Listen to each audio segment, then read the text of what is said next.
विद्यार्थियों हम पढ़ रहे थे 10वां पाठ कृषिकः कर्मवीराः, अर्थात जो किसान हैं वो कर्मवीर होते हैं। इस शीर्षक को लेकर के हम पाठ पढ़ रहे थे और जिसमें हमने 2 श्लोकों का अध्ययन कर लिया था।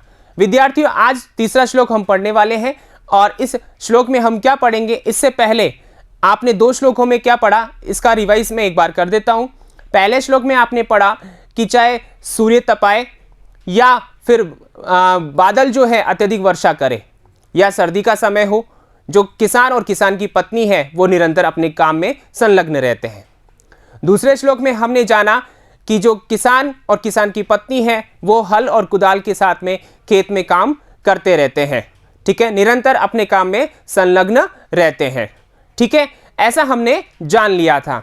अब आइए हम शुरुआत करते हैं तीसरे श्लोक की, लेकिन शुरुआत करने से पहले जैसा कि मूल्यांकन प्रश्न आपको मैंने पिछले वीडियो में दिए थे तो उनके उत्तर की जांच एक बार कर लेते हैं। आइए, मूल्यांकन प्रश्नाः 3 प्रश्न थे।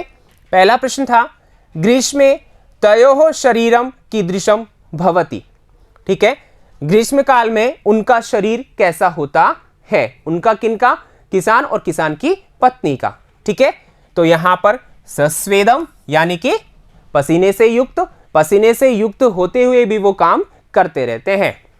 दूसरा प्रश्न था क्षेत्राणि कौ कर्षतः, खेतों को कौन जोतते हैं, कृषि का कृषिकौ यानी कि किसान की पत्नी और किसान, ठीक है, वे दोनों क्या करते रहते हैं, खेत को जोतते रहते हैं। तीसरा प्रश्न था तौ केन क्षेत्राणि कर्षतः, ये एक वाक्य में उत्तर देना था आपको। तो यहां पर देखिए जो हमारा प्रश्नवाचक पद है वो है केन, यानी कि प्रश्न का अर्थ क्या हुआ, वे दोनों किसके द्वारा खेतों को जोतते हैं, ठीक है। तो तौ यानी वे दोनों, केन किसके द्वारा, तो किसके द्वारा, तौ हलेन कुदालेन च, वे हल और कुदाल से, ठीक है ना, क्षेत्राणि यानी खेतों को, कर्षत यानी जोतते हैं, ठीक है ना, उनकी जुताई करते हैं, ठीक है विद्यार्थियों। तो ये प्रश्न 3 थे और आपने भी इनके उत्तर सही लिखे होंगे ऐसी उम्मीद करता हूं और इसी उम्मीद के साथ आगे चलते हैं अगले श्लोक पर। देखिए विद्यार्थियों सस्वर वाचन आपको करना ही है, तो आइए शुरुआत करते हैं। पादयोर्न पदत्राणे शरीरे वसनानि नो, निर्धनम जीवनम कष्टम सुखम दूरे ही तिष्ठति, ठीक है, बहुत ही अच्छा श्लोक दिया है। यहां पर दशा बताई है, किसकी दशा बताई है, किसान की, कि किसान कैसा होता है, ठीक है ना, उसकी स्थिति कैसी होती है, ठीक है। तो यहां पर देखिए कुछ शब्दार्थ है, पादयो यानी पैरों में, पदत्राणे यानी जूते, शरीरे यानी शरीर पर, वसनानि यानी कपड़े, नो यानी नहीं, ठीक है। यहां पर देखिए पादयो न, पादयो यानी पैरों में, न यानी नहीं, यानी पैरों में नहीं है या नहीं होती है, क्या, पदत्राणे यानी कि जो जूते हैं, जो चप्पल हैं, ठीक है ना, किसान के पैरों में नहीं होती, अर्थात किसान नंगे पांव रहता है, ठीक है, यह अर्थ हुआ। शरीरे और शरीर पर, वसनानि नो, वसनानि यानी कपड़े, वस्त्र, ठीक है, नो यानी नहीं, अर्थात ना तो उसके पैरों में क्या है, चप्पल या जूते हैं, ठीक है, और ना ही उसके शरीर पर क्या है, कपड़े हैं, वस्त्र हैं, ठीक है। निर्धनम जीवनम, उसका जीवन कैसा है, निर्धन है, धन से रहित है, ठीक है, निर्धनम का मतलब धन से रहित है, धन के अलावा है, यानी कि वो बिल्कुल गरीब है, ऐसा उसका जीवनम यानी जीवन है। और क्या है उसके जीवन में, कष्टम, कष्ट है। जब वह गरीब है, निर्धन है, तो उसका जीवन सुखमय कैसे हो सकता है, ठीक है ना, उसका जीवन तो कष्टमय ही होगा, ठीक है। तो यहां पर देखिए उसका जीवन कष्टमय है, ठीक है, सुखम, और जो सुख है, ठीक है ना, शांति है, सुख है, प्रसन्नता है, वह दूर, ठीक है ना, दूर पर ही यानी निश्चय ही दूर, ठीक है ना, तिष्ठति यानी रहता है, जो सुख है वो उससे दूर ही रहता है।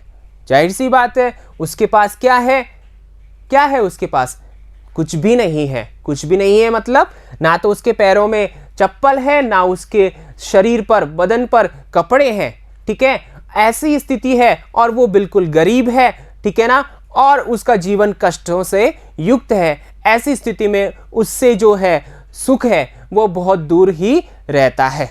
ठीक है, ऐसा यहां पर बताया है। ठीक है, आइए हम अन्वय की ओर बढ़ते हैं।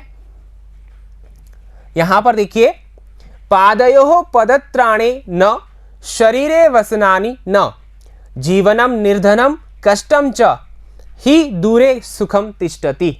अर्थात पैरों में क्या नहीं है, पदत्राण नहीं है, चप्पल नहीं है। आप यहाँ पर देख पा रहे हैं इस तस्वीर में, आप अच्छे से किसान का अनुमान लगा सकते हैं कि एक किसान कैसे होता है।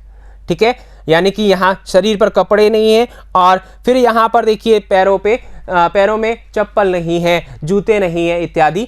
तो ऐसा जो शरीर पैरों में, ठीक है ना, जो चप्पल नहीं है, शरीर पर कपड़े नहीं है, ठीक है, जीवनम निर्धनम, जो उसका जीवन है वो निर्धन है, धन से रहित है, कष्टम और कष्टदायी है, ऐसा उसका जो जीवन है, ठीक है ना, ऐसे उस व्यक्ति के, उस किसान के जीवन में दूरे यानी दूर पर ही सुखम तिष्ठति, जो है सुख है रहता है, दूर पर ही रहता है, यानी उसके पास सुख नहीं आता। आप सोच सकते हैं विद्यार्थियों, अगर ऐसा कोई व्यक्ति है तो उसके पास सुख कैसे आएगा, जिसके पास ना तो कपड़ा है पहनने को, और ना चप्पल है, ऐसे व्यक्ति के पास सुख कैसे आ सकता है, और जो निरंतर अपने कार्य में संलग्न रहता है।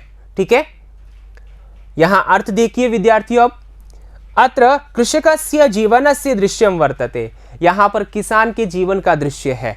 ठीक है, अर्थात तयो कृषकयो चरणयो, उन दोनों किसानों के, दोनों कौन है यहाँ पर ध्यान रखना, पति और पत्नी, अर्थात किसान और किसान की पत्नी, उन दोनों के लिए आया है कृषकयो चरणयो, उन दोनों किसानों के चरणों में पदत्राणे न स्तः, चप्पल नहीं है, जूते नहीं हैं, शरीरे च, और शरीर पर वस्त्राणि अपि न सन्ति, और वस्त्र भी नहीं है, तथापि तौ कर्म कुरुतः, फिर भी वे दोनों कर्म कर रहे हैं, करते हैं। तयोः जीवनम धन रहितम कष्टमयम च अस्ति, तयोः जीवने सुखम दूरे एव तिष्ठति। तयोः जीवनम, उन दोनों का जीवन, धन रहितम कष्टमयम च अस्ति, धन से रहित है और कष्टमय है।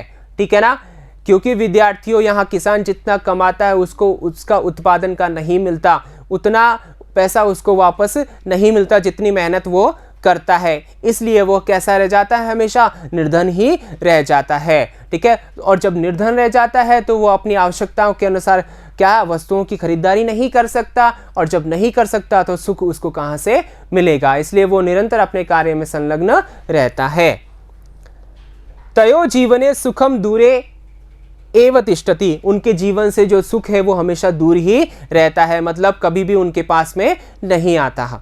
ठीक है, तो विद्यार्थियों क्या करना है, ऐसे किसान को हमें क्या करना है, समझना है।